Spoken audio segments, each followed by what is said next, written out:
Hey guys, Chris with Fort Park Real Estate here, standing outside our offices right now on this lovely day.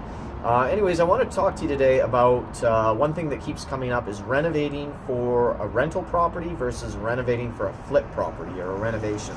So they're two totally different and completely separate things.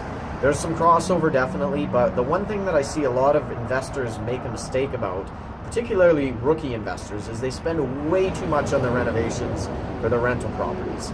Now, if you're doing a flip, you have to spend a lot, obviously, and you're going to work that into the budget. But for rental property, it's a little bit different. You want to spend your money, really analyze how you're spending your money. If you're going to go and spend, $50,000 on a renovation to get an extra $100 a month, it just doesn't make sense. So kind of how we look at it is we look at every rental we do and say, is that going to pay off in 3 to 4 years minimum? So we don't want something paying off in 20 years. Things that you're going to want to focus on, these are kind of the top things, and I'll go through them. Number one is curb appeal. This is really important. You want the prospective tenant to come to your house and get a good feel about the property. So, cut back trees, you want the lawn cut, you don't want, stuff growing out of the gutters, and siding has to look nice and clean. Now, it doesn't have to be perfect, but you want it to be clean and painted and look good, have good curb appeal.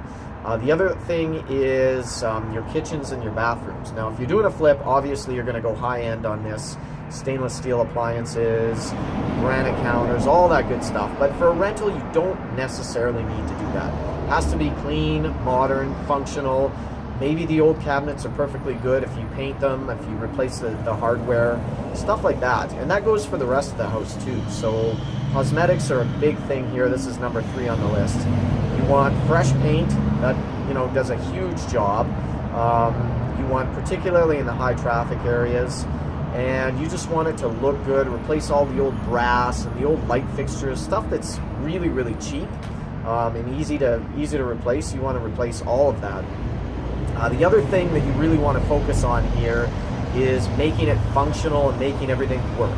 So if things are old and going to break right away, you want to replace those, because you don't want to be getting those calls as a property manager on a weekend. The hot water tank, the rubber hoses on the washing machines, all that should get changed out. So those are just a few things that you can look at for differences between renos and doing it for a flip property or a rental property. Hope that helps. If you want a little more detail, check out the article that I wrote below about this.